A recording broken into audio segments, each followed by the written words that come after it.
deux mandats étaient valables. Et donc, Macky Sall n'a pas pris part aux élections. Et donc, c'est le président Bassirou Diomaye Diakhar Faye qui a été élu à 54%. L'ensemble des acteurs, des candidats l'ont félicité. Et depuis le 2 avril 2025, le président Bassirou Diomaye Diakhar Faye est actuellement au pouvoir. Donc, le Sénégal est un pays quand même assez stable. Mais aussi, c'est un pays ouvert. C'est le pays de la teranga. La teranga, en wolof, en français, teranga, c'est hospitalité. Et dans beaucoup de... Parce que nous avons 27 langues au Sénégal. Mais dans beaucoup de ces langues-là, la notion d'étranger n'existe pas. Chez nous, l'étranger, on l'appelle hôte. Gan. La personne que vous ne connaissez pas qui vient, on l'appelle Gan. Dans ma langue, ma langue maternelle, mais aussi dans sa langue maternelle. Nous ne sommes pas voilà, de la même ethnie, mais comme au Sénégal, comme on dit, on a dépassé nous, les questions d'ethnie et autres. Ça, c'est totalement effacé. Nous sommes imbriqués. Donc, le Sénégal est stable politiquement. Le Sénégal est stable socialement, il n'y a pas de crise majeure. Le Sénégal également est stable socialement. Donc ça veut dire qu'un investisseur peut espérer un retour sur investissement sans beaucoup de difficultés. Et je pense qu'il y a des opérateurs marocains ici dans la salle, comme mon ami Zain Saïd. Il ne pourra pas me démentir. Voilà. Donc, le Sénégal offre quand même un espace propice pour un investisseur donc de venir investir. La deuxième raison pour investir au Sénégal, c'est que nous avons également des ressources humaines de qualité. Le Sénégal a accueilli la première université, en tout cas dans la zone francophone Ouest Afrique. L'université de Dakar est connue pour avoir formé des chefs d'État. Beaucoup de chefs d'État africains ont été formés à l'université de Dakar, dont l'ancêtre est l'école William Ponty, qui a formé le président Houphouët-Boigny. Mais aussi, dans l'Afrique des années 60-70 aussi, il y a beaucoup de chefs d'État également qui ont été formés au Sénégal, notamment, par exemple, le président Patrice Talon, qui a fait l'université de Dakar. Et donc, les Sénégalais aussi sont connus dans le monde pour avoir quand même des ressources humaines de qualité. Nous avons eu à diriger, les Sénégalais ont dirigé de grandes institutions internationales, que ce soit l'UNESCO ou l'OIM, et puis d'autres organisations internationales. Et il y a beaucoup de Sénégalais aussi qui ont eu à accéder à des postes au niveau international qui sont assez importants. C'est pas pour parler de moi, mais j'ai eu la chance, c'est une chance, d'avoir été expert des Nations Unies au comité consultatif pour les questions administratives et budgétaires, qu'on appelle souvent la commission des finances ou du budget des Nations Unies, dont j'ai été vice-président pendant 4 ans. Donc, le Sénégal a beaucoup investi dans les ressources humaines. Aujourd'hui, nous avons 8 universités actuellement au niveau du Sénégal. Nous avons également des centres qu'on appelle instituts supérieurs d'enseignement professionnel un peu partout dans les régions. Et donc, un investisseur qui vient au Sénégal peut disposer de ressources humaines pour mener à bien ses activités au niveau du Sénégal. Alors, une autre raison d'investir au Sénégal, c'est qu'au Sénégal, il existe un cadre fiscal et juridique incitatif pour l'investissement également. Nous venons juste d'adopter un nouveau code des investissements parce qu'on a écouté les hommes d'affaires, on a écouté la communauté du business en général.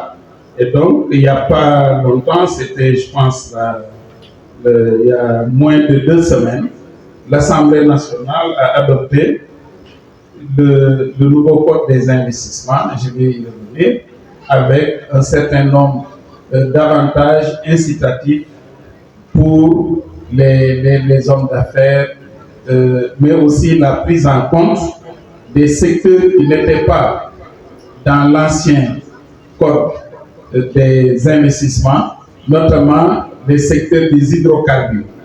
Parce qu'on n'avait pas pris en compte ça, parce que nous n'avions pas de pétrole et de gaz lors de l'adoption de l'ancien code. Mais également, nous n'avions pas assisté au développement des TIC, des technologies de l'information et de la communication, au moment de l'adoption de l'ancien code. Donc tout cela est intégré dans le nouveau code des investissements. Ça, c'est la troisième raison. La troisième raison. La quatrième raison, c'est que depuis quelques années, il existe au Sénégal des infrastructures modernes de qualité. Que ce soit aéroportuaire, nous avons un nouvel aéroport qui a été ouvert donc, il y a moins de 10 ans, l'aéroport international de Blaise Diagne, qui pour le moment est configuré pour accueillir jusqu'à 3 millions de passagers par an. Mais c'est dépassé pratiquement. Donc, nous sommes en train de travailler au niveau du Sénégal pour augmenter la capacité de l'aéroport international Blaise Diagne pour que cet aéroport puisse accueillir 10 millions de passagers. Donc, à l'horizon 2030. Donc, bientôt de 2030. Et mis à part l'aéroport, il y a également les ports.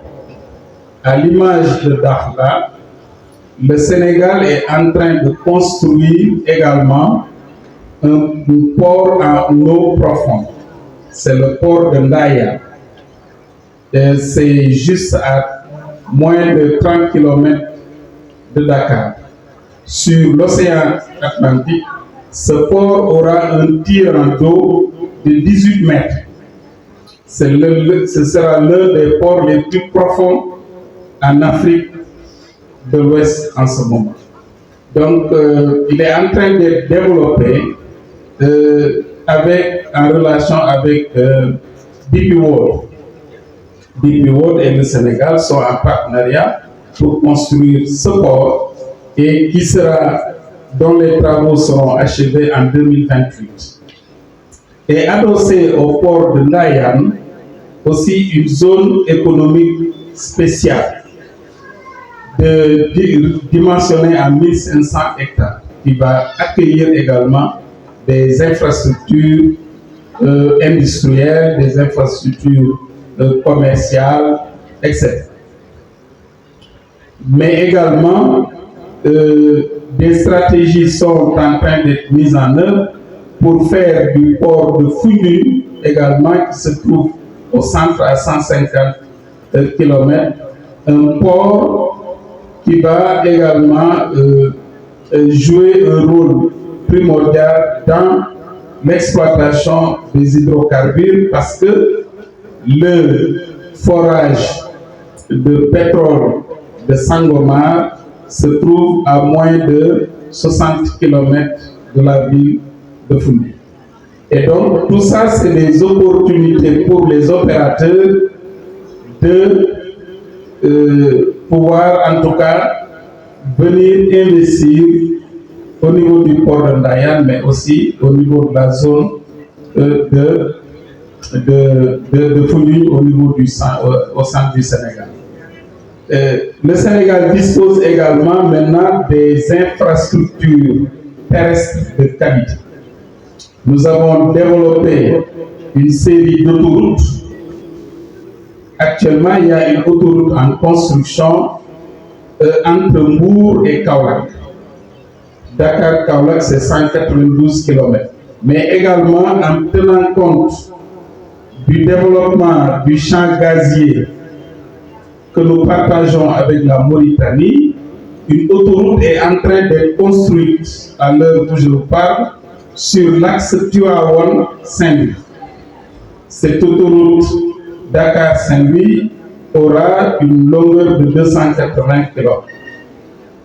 Et maintenant, les routes secondaires, aussi beaucoup de routes secondaires bituminées, sont en train d'être complètement rénovées sur l'axe Dakar-Kaolack, mais également sur l'axe Dakar-Louga-Matam, en plus de la Casamance. Et donc, vous avez vu cet écosystème d'infrastructures qui facilite le commerce, les affaires au niveau du Sénégal. Une cinquième raison d'investir au Sénégal, c'est qu'à partir du Sénégal, vous avez un accès privilégié au marché de la CEDEAO. La CEDEAO, c'est 12 pays actuellement, c'était 15, mais on ne désespère pas de continuer les discussions. Voilà, mais actuellement, il y a 12 pays membres de la CEDEAO, et à partir de Dakar également, nous avons un marché commun au niveau de la CEDEAO, et donc à partir de Dakar, une industrie qui ouvre au Sénégal peut avoir accès au Bénin, au Nigeria, dans d'autres pays, dans d'autres pays africains. Mais aussi, à partir de Dakar, qui est un hub, nous sommes à moins de 6 heures de l'Europe. Et également, nous sommes en face directe de l'Amérique. À partir de Dakar, vous pouvez aller directement sur New York, mais aussi, vous pouvez aller directement également sur Brasilia, Rio de Janeiro, etc. Donc Dakar est devenu également un hub aérien, en plus d'un hub portuaire. Et la sixième raison pour investir au Sénégal, c'est qu'au Sénégal, vous avez une qualité de vie exceptionnelle. Dakar, le Sénégal en général, je l'ai dit tantôt, c'est un pays stable où il fait bon vivre. Nous avons à peu près le climat de Dakar également, parce que nous sommes situés sur la façade atlantique. Pour les hommes d'affaires aussi, nous avons des infrastructures sanitaires de qualité. Nous accueillons la première université africaine, en tout cas en zone francophone, mais également nous accueillons une faculté de médecine exceptionnelle. Et nos frères marocains ne me démentiront pas. Nous avons beaucoup de nos frères marocains ont été lauréats de la fac de médecine de Dakar. Et cette faculté également, en Suisse des Marocains, ils ont la faculté à former aussi de nombreux et brillants médecins, professeurs, non seulement de l'Afrique, mais également des Européens, parce qu'au Sénégal, la faculté de médecine accueille non seulement des Africains, mais aussi des frères et sœurs d'autres continents. Donc, nous assurons aux hommes d'affaires qui investissent au Sénégal aussi l'accès à des structures médicales de qualité. Nous avons développé maintenant un hôpital de niveau 5, l'hôpital principal de Dakar, est devenu un hôpital de niveau 5. Nous sommes en train de reconstruire totalement l'hôpital Aristide de Dantec pour le mettre aux normes.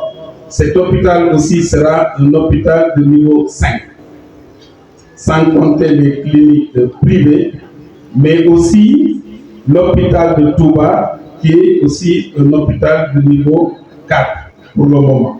Dakar dispose déjà de beaucoup d'hôpitaux de niveau 4. Donc cela assure aux hommes d'affaires l'accès à des soins de qualité. Il y a la paix civile à Dakar, la sécurité est assurée au niveau de Dakar. Donc c'est une raison pour aussi investir au Sénégal. Et comme je l'ai dit avec le code des investissements, le climat des affaires est attractif. Voilà. Et le gouvernement du président Bassirou Diomaye travaille à encore plus de décisions qui vont faciliter les affaires au Sénégal. Et enfin, la 8e raison pour investir au Sénégal, c'est que nous avons également une économie saine et compétitive. C'est vrai que nous avons eu quelques difficultés récemment, mais je vous rassure, les négociations avec le FMI sont pratiquement presque à l'état d'achèvement.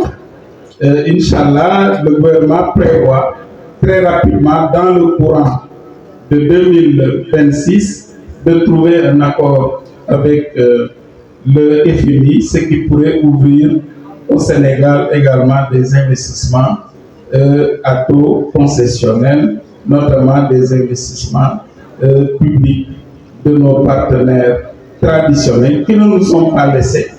Nos partenaires traditionnels comme le Maroc, les Marocains y croient, ils sont sur place parce que ce sont nos frères, ils ne se sont pas retirés parce que quand il y a difficulté, il ne faut pas fuir. Donc ils sont restés pour continuer à nous accompagner dans la voie du développement. Et donc le Sénégal également a mis en place, déjà depuis l'ère du président Abdoulaye Wade, une agence spécialisée dans la promotion des investissements et des grands travaux. On l'appelle l'APIX. Donc, qui accueille tout investisseur qui veut se déployer au Sénégal, disposera d'une oreille attentive, de conseils avisés au niveau de l'APIX, mais également de facilité pour monter une entreprise. Une entreprise au Sénégal peut être montée dans les 48 heures. Parce que simplement, au niveau de l'APIX, il y a un guichet unique qui réunit l'ensemble des structures qui agissent dans les affaires, dans la promotion des investissements. Donc, je voudrais très rapidement brosser quelques secteurs qui pourraient intéresser les investisseurs. D'abord, bon, c'est pas par ordre, hein. Donc je vois juste les slides. Donc le tourisme et les transports aériens, c'est un secteur prioritaire pour le Sénégal. Alors donc, il y a toujours des possibilités, surtout dans le tourisme de balnéaire. Le Sénégal aussi a 700 km de côte, moins que le Maroc. Mais nous avons donc la possibilité d'accueillir des réceptifs hôteliers dans le balnéaire. Et donc le ministère du Tourisme a même aménagé des sites touristiques, notamment au niveau de Pointe-Sarène, qui se trouve à 80 km de Dakar, mais aussi il y a la zone économique spéciale de la Casamance, où on a enlevé complètement certaines taxes et les impôts pour permettre aux hommes d'affaires qui le désirent de créer en tout cas des réceptifs ou bien même des stations au niveau de la Casamance. Et parce que simplement l'objectif pour le Sénégal, c'est de faire du Sénégal un hub touristique. Donc non seulement un développement du tourisme international, mais aussi le tourisme local. Et donc en prenant en compte aussi les atouts historiques du Sénégal, le Sénégal, bon, malheureusement ou heureusement, en tout cas, c'est l'une des premières colonies françaises d'Afrique occidentale. Et donc, il y a la ville de Saint-Louis, par exemple. Je vois mon frère Saint-Louisien ici. Donc, il y a un potentiel touristique exceptionnel à Saint-Louis, qui est une ville située au nord du Sénégal, donc à la frontière mauritanienne. Dans le domaine des transports aériens également, nous avons bien sûr la compagnie aérienne Sénégal, Air Sénégal, mais également nous avons beaucoup de compagnies privées, de compagnies aériennes privées qui font également du transport à l'intérieur du Sénégal, mais également sur les pays de la sous-région. Donc, les hommes d'affaires sont vraiment invités à investir dans le tourisme et les transports aériens. Je vois l'énergie, comme je l'ai indiqué tout à l'heure, le Sénégal est un pays maintenant pétrolier et gazier. J'ai un frère qui s'y connaît un peu dans le pétrole et le gaz. Il me dit, mais mon frère, tu sais, dans ces deux secteurs réunis, il y a au moins 1 millier de métiers. Il dit, ah bon? Il me dit, oui, il y a 1 millier de métiers. Il me dit, tu as vu le plastique, tous ces trucs-là, c'est fabriqué à partir du pétrole. Il dit, ah bon? Il me dit, oui. Même la bauxite, ça, il faut du gaz pour fabriquer de l'aluminium.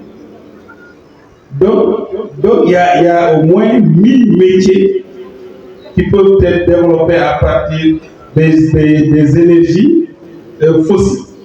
Maintenant, si on vient dans le renouvelable, comme ici à Dakar, Amézia l'a dit, le Sénégal aussi a pratiquement plus de 3000 heures d'ensoleillement. Mais aussi, nous sommes venteux également, il y a beaucoup de temps. Donc dans l'éolien. Et je pense que également les hommes d'affaires sont invités à investir dans ces deux domaines. L'énergie fossile, notre Premier ministre l'a rappelé lors d'un forum en Chine. Mais bon, les Européens ils se sont développés à partir du charbon, du pétrole, du gaz, et puis maintenant ils nous disent non, il faut aller vers le renouvelable. Alors que nous avons des problèmes d'accès à l'électricité. Non, on va continuer à investir dans le non renouvelable pour nous mettre à niveau. Et puis après maintenant, tout en continuant le renouvelable, on va quand même utiliser notre pétrole, notre gaz, et donc permettre aux hommes d'affaires également d'investir dans ces domaines. Donc, aux hommes d'affaires marocains et aussi de nos partenaires bilatéraux, je vois le Guatemala, les autres pays, le Suriname, informer vos hommes d'affaires que le Sénégal est prêt à les recevoir et à faciliter leur installation au Sénégal pour investir dans le domaine de l'énergie. Il y a le gazoduc Nigeria, Maroc qui arrive, qui va passer par pratiquement presque tous les pays de l'Afrique de l'Ouest. Et donc, c'est une opportunité également pour les entreprises de pouvoir se placer déjà dès maintenant dans cette perspective. Donc je fais vite. L'économie numérique. Les jeunes maintenant avec leur téléphone, ils font tout. Et donc dans ce domaine aussi de l'économie numérique, il y a des centaines de métiers. Et nous assistons depuis quelque temps au développement de l'informatique, de l'intelligence artificielle, qui est en train de changer les vies. C'est vrai qu'on a peur, en tout cas moi, les gens de ma génération ont une certaine peur. Mais pour les jeunes, c'est un secteur porteur, surtout pour les jeunes. Investir dans le numérique. Parce que nous sommes obligés, nous, anciens, de nous adapter à l'évolution du monde. Par exemple, pour donner mon exemple, comment je suis arriéré, ma secrétaire, elle est là, je suis incapable de concevoir un papier directement dans la machine. Il faut que je mette ça sur une feuille big, j'écris le manuscrit, et puis après, je lui donne pour taper. Mais ça, c'est complètement dépassé. Bon, moi, je ne peux plus être vacciné avec ça, c'est fini pour moi. J'en suis incapable.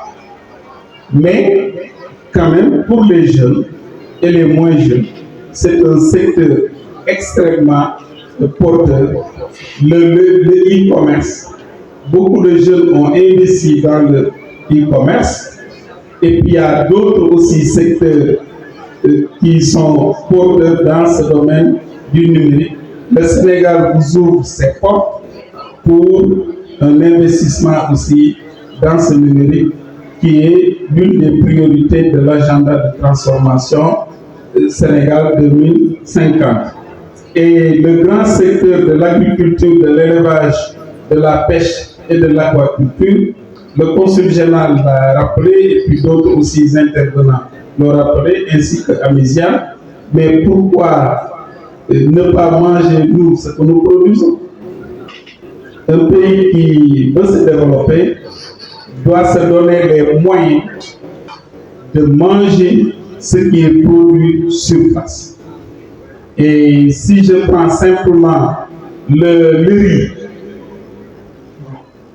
pas les Sénégalais seulement, mais beaucoup d'Africains aiment le riz, y compris les Marocains.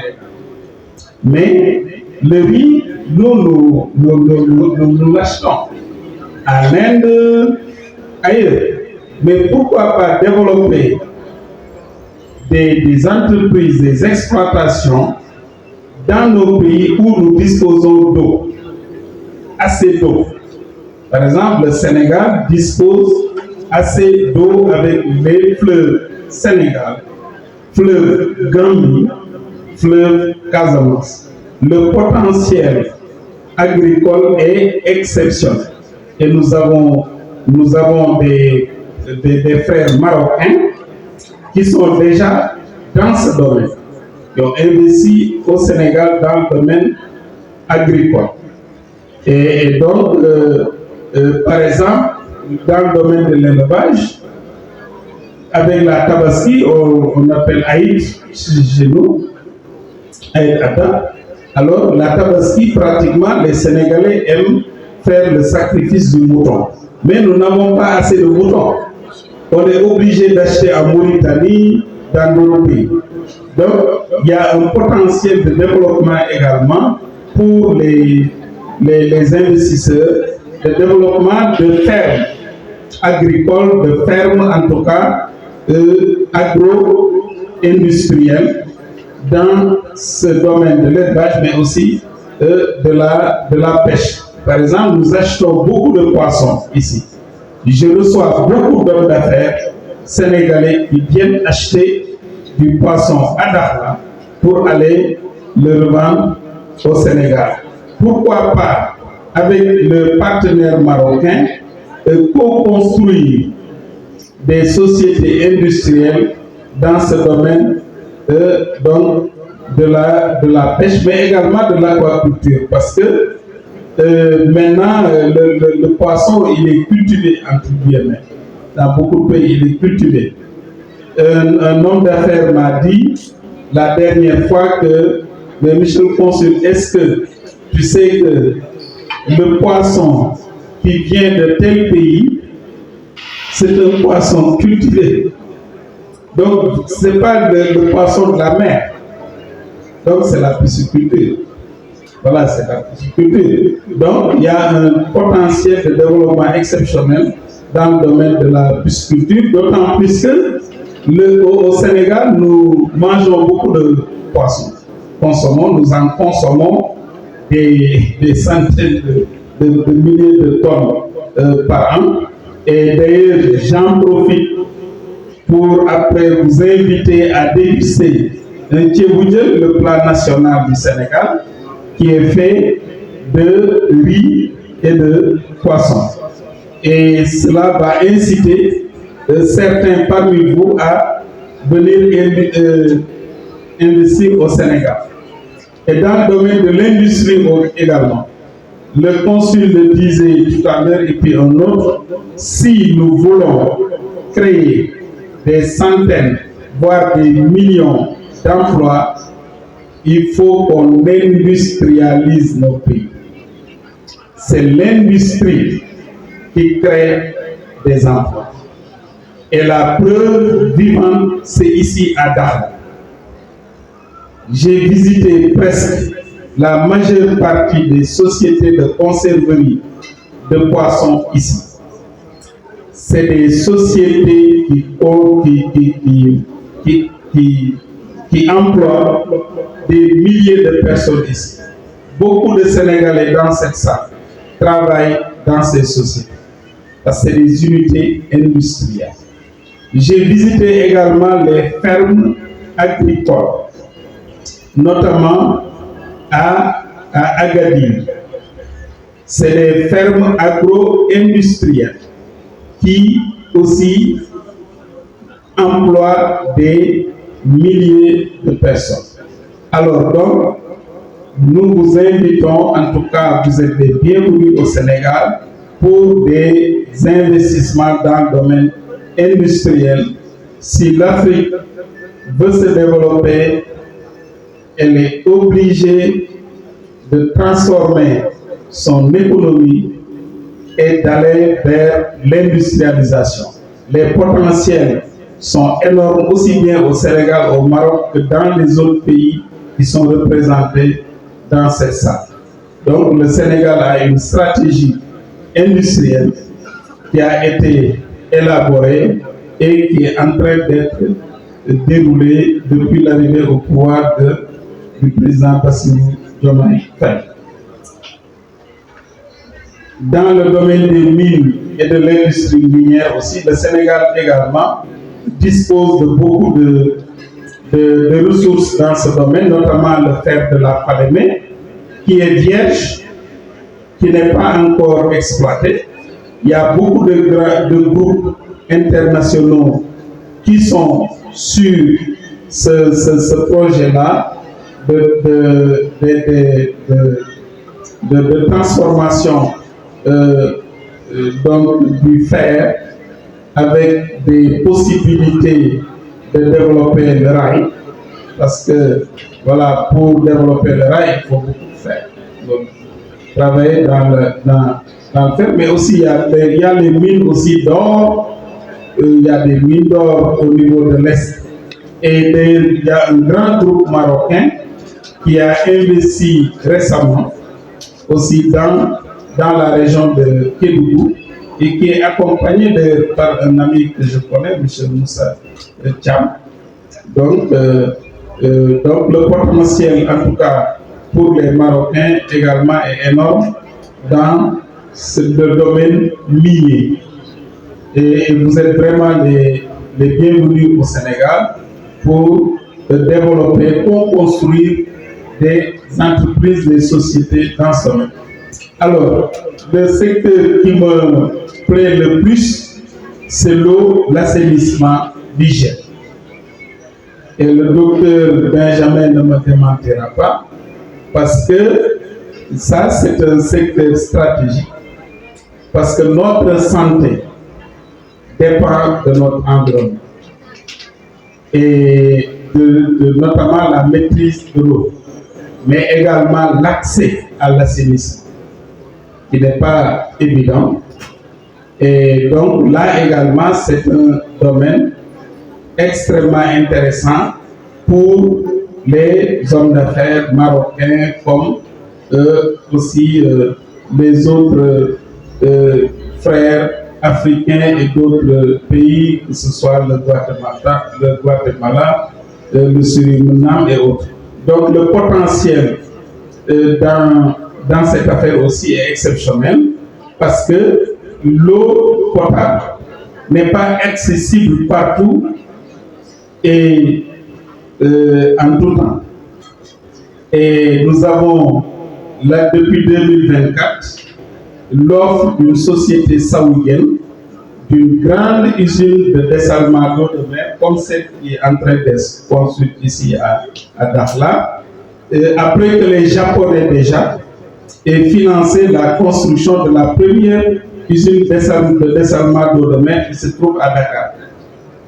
Et donc nous aurons une deuxième usine de dessalement d'eau de mer sur la Grande Côte avec une société saoudienne, mais il y a des possibilités donc de création ou bien de développement d'autres usines dans ce domaine dans d'autres pays, et le Maroc a investi dans ce domaine depuis des décennies, et donc il y a un potentiel énorme de coopération, de co-construction également dans le domaine. Et en dernier, le potentiel dans l'immobilier, le logement et l'urbanisme aussi est excellent. Les maires sénégalais avec qui je parle, en général, je les incite à venir au Maroc pour s'inspirer de l'exemple marocain dans l'aménagement du territoire. Parce que là vraiment le Maroc est beaucoup plus avancé que nous, et je le reconnais dans ce domaine, et le Maroc pourrait nous inspirer beaucoup dans le domaine de l'urbanisme, et avec le développement aussi humain. Pratiquement dans beaucoup de pays, le logement n'est pas accessible à tous et n'est pas disponible à tous. Donc, une ville comme Dakar, qui accueille près de 5 millions d'habitants, a un déficit de logement estimé à 300 000 unités. Et donc, vous voyez comment ça peut être intéressant pour les sociétés de venir investir dans ce domaine. Et Adoha est déjà présente au Sénégal et a beaucoup investi aussi dans ce domaine. Et donc, les autres sociétés marocaines également sont les bienvenues pour développer des programmes de logement à travers le Sénégal. Bon, je sais que j'ai pris un peu de temps, mais en tout cas, juste pour vous rassurer, notre cote actuelle d'investissement vraiment a donné a renforcé a fait beaucoup de promesses, a institué beaucoup d'avantages, notamment l'égalité de traitement. Maintenant, le code assure l'égalité de traitement entre un investisseur sénégalais et un investisseur étranger au niveau du Sénégal. Maintenant, c'est normal, dans un certain contexte, on peut adopter des mesures exceptionnelles. Mais là, vraiment, comme on le dit, c'est exceptionnel. Mais sinon, il y a l'égalité de traitement entre tous les investisseurs. Mais aussi, on vous garantit les droits et libertés fondamentaux. D'aller venir, et puis donc de disposer des possibilités de se pourvoir au niveau des tribunaux, etc. Donc le traitement administratif aussi est en train d'être amélioré au niveau du Sénégal. Et nous avons même institué maintenant des libertés spécifiques pour l'investisseur. Je m'en vais citer quelques, au moins 3. Acquérir ou louer des biens et droits de toute nature nécessaires à son activité. Ça, on vous le garantit. Et puis aussi, on vous garantit le droit de disposer, comme il entend, de tout bien ou droit lui appartient. Donc, vous pouvez disposer de vos biens comme vous pouvez. Donner, transmettre, etc. Tout ça. Mais aussi, surtout, le droit de soumissionner à la commande publique. Dans certains pays, la commande publique est réservée, ou bien plus ou moins réservée aux nationaux. Mais au Sénégal, on garantit à l'investisseur donc le droit de soumissionner à la commande publique. Et cette garantie-là me plaît suffisamment. C'est la garantie contre les mesures aliénatrices de la propriété. Donc, au niveau du Sénégal, l'État ne peut pas se lever un beau jour et puis, voilà, prendre les biens des gens parce que simplement pour une raison X ou Y. Donc, on garantit à l'investisseur ce droit-là, mais aussi on lui garantit la liberté de transfert de capitaux à l'étranger. Donc, vous investissez au Sénégal, vous gagnez de l'argent, vous avez le droit de transférer votre capital à l'étranger. Voilà. Et puis aussi, vous avez surtout aussi la garantie de convertibilité et d'accès aux devises. Dans certains pays, c'est un peu compliqué, mais au Sénégal, l'investisseur a la garantie donc d'accès, de convertibilité et d'accès aux devises, mais aussi l'investisseur a la garantie d'accès aux matières premières, comme l'investisseur sénégalais. Et donc, voilà quelques, chers amis, quelques mots que je voulais dire, et puis vous inviter encore une fois aux investisseurs marocains, aux investisseurs africains de Guatemala, de Suriname, aussi à se rapprocher des services diplomatiques et consulaires sénégalais à l'étranger, mais aussi d'avoir confiance aux hommes d'affaires sénégalais. Et ils sont sérieux. Un des représentants est ici, M. Nias, et ils sont ouverts à toute collaboration, à tout joint ventures gagnant.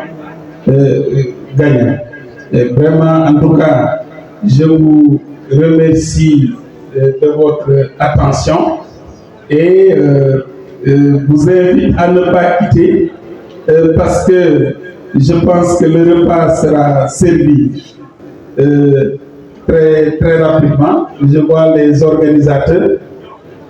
Tafa, est-ce que le repas est prêt?